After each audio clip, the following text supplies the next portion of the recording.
Dr. Michael Rectenwald. Welcome to the show. Thank you so much for joining us. It's great to be here, Kim. Thanks for having me. So you're running for president. Let's first get to the basics of the Libertarian Party and running. This is you're still in the primary portion of this, is that right? Yes, that's right. And then there'll be a delegation in D.C.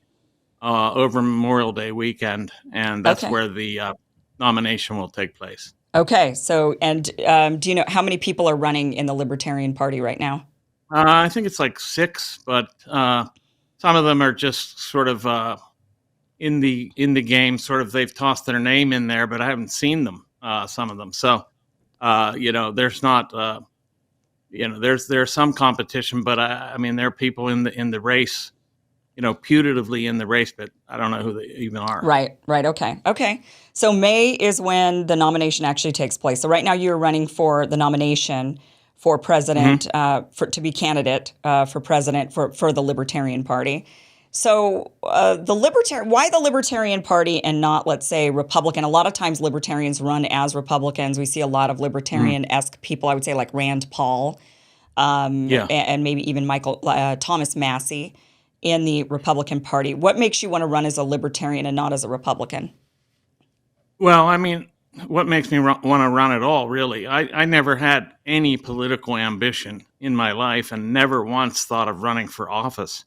I was actually recruited for this by the Mises Caucus, which is like the dominant caucus in the party that effectively asked me to run. And so I decided to do it based on their confidence in me and also the platform that effectively they helped lay out for me. And so that's really why I'm running. I'm running to bring this message of the Libertarian Party, but in particular this Mises Caucus, to the American public. And there's maybe a chance. Go ahead. Yeah, and the Republican Party says, there's so many problems with the uniparty in general, and the Republican Party certainly doesn't suit me at all. So I would never run as a Republican. Yeah.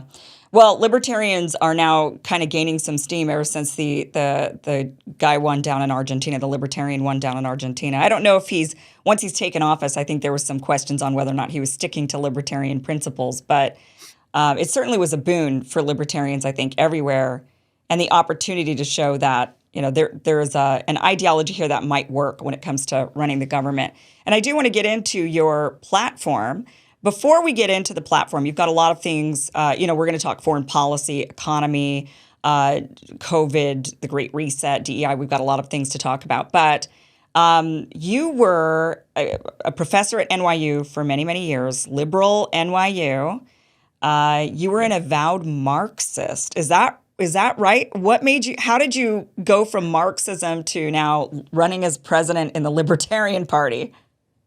Yeah, and not only am I running as a libertarian, but I'm the most radical libertarian in the race. But I was a Marxist, avowed Marxist. I didn't teach Marxism as a professor. I mean, it was like an avocation, just a creed that I followed, that I believed in.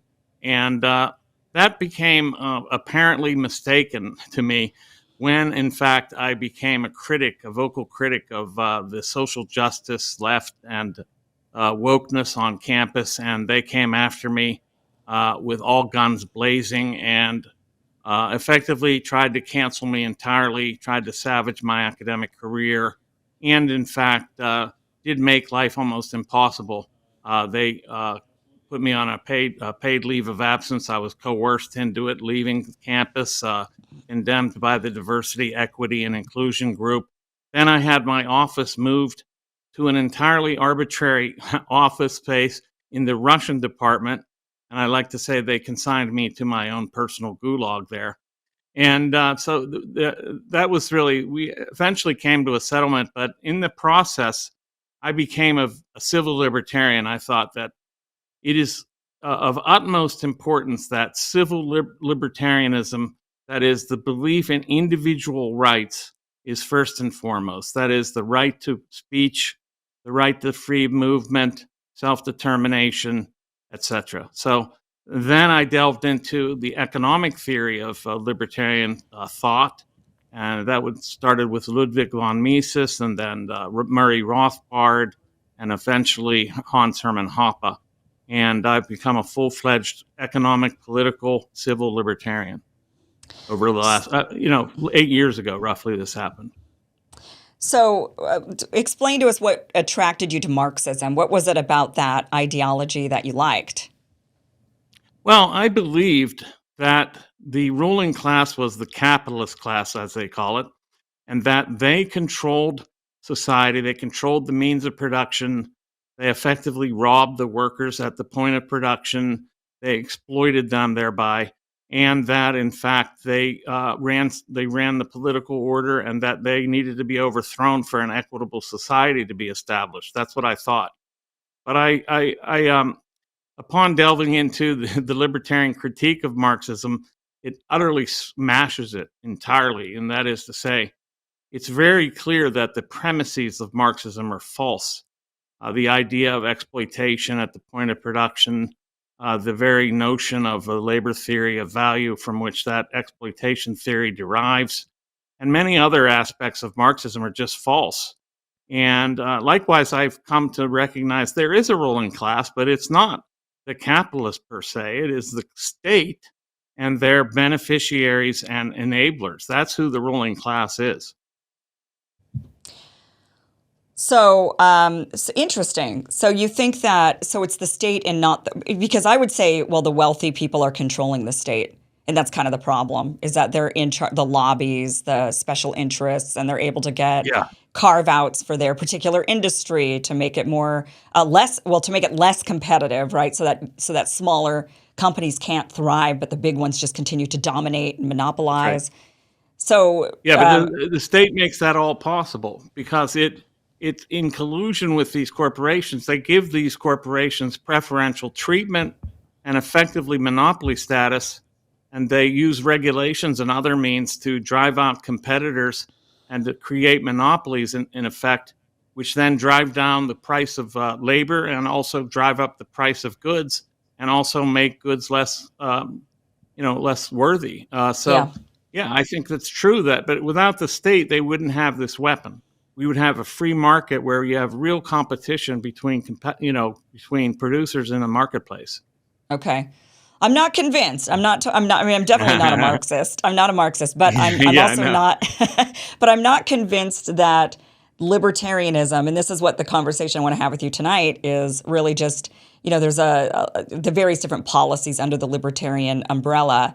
But I'm not convinced libertarianism works either. For one, we haven't, now maybe with the new president in Argentina, maybe we'll see what happens and what it looks like, because he says he wants to slash and get rid of all of these different government agencies.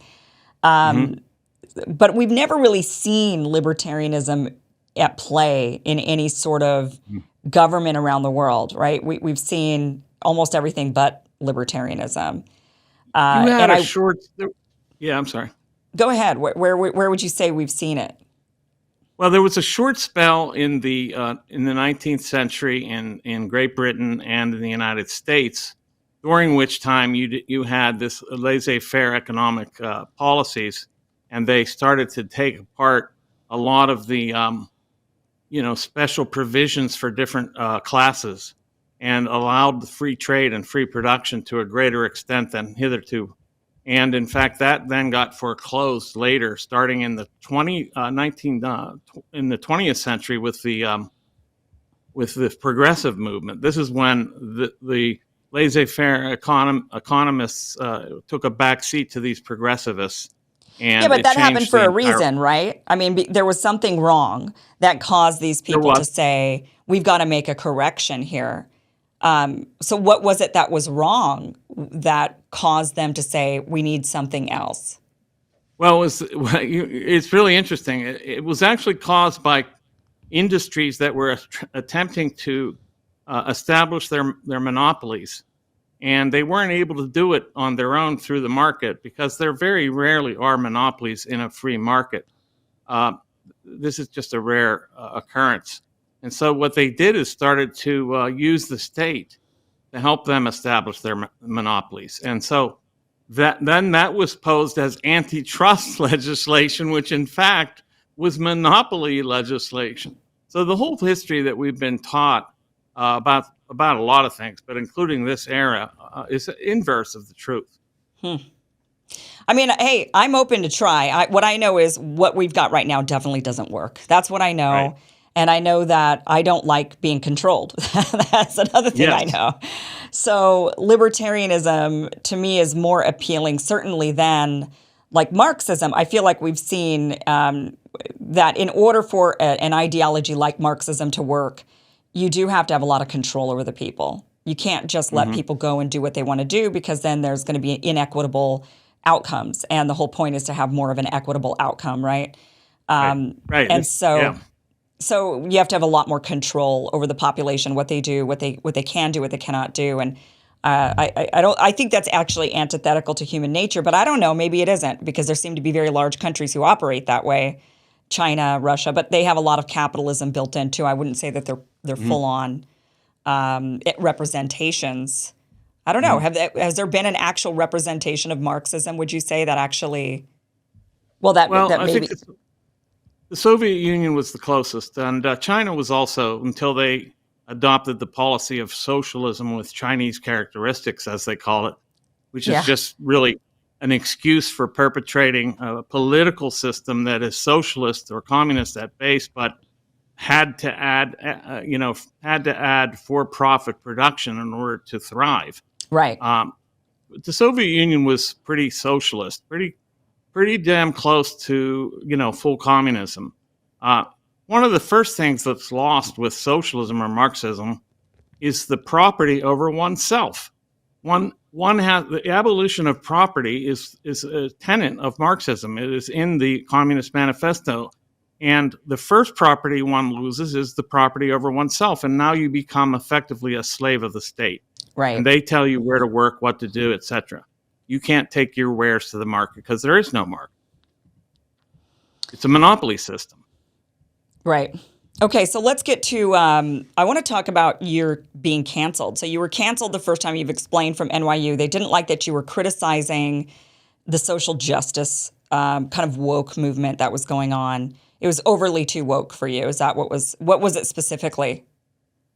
There were a lot of excesses going on. Like, they were shutting down speakers. They established a bias reporting hotline where you could have the students actually report a professor for a bias infraction and things like this.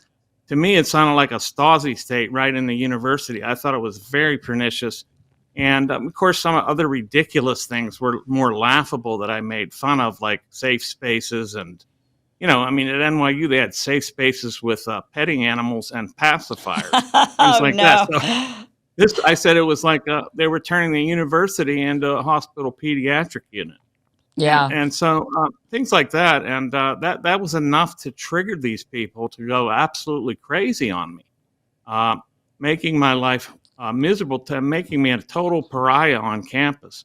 Then recently, getting into the recent issues, I had a publisher. I had published 5 books with New English Review Press.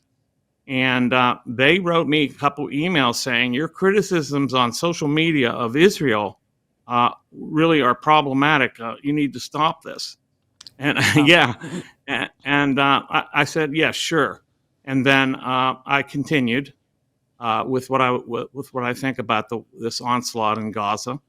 And then I got 2 or 3 warnings, and then I got this formal email saying that we're severing relations with you because you won't stop criticizing Israel.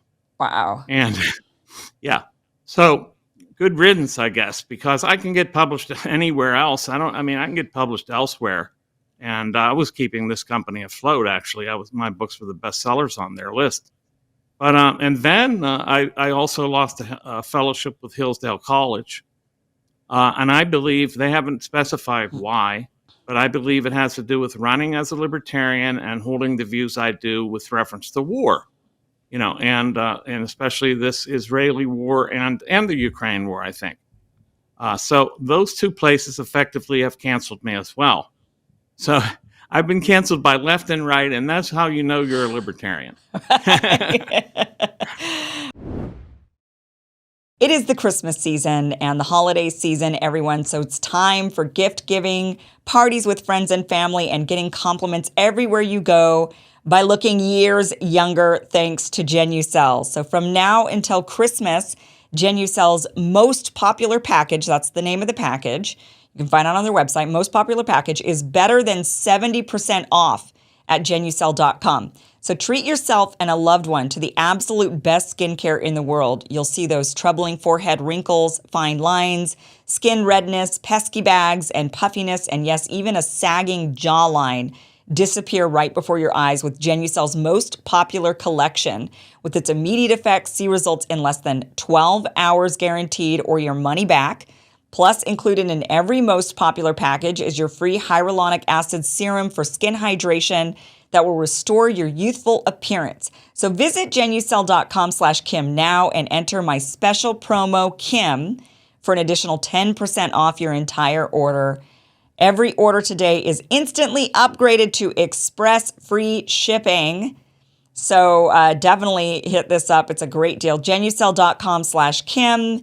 That's Genucel.com/Kim. And that link is down below.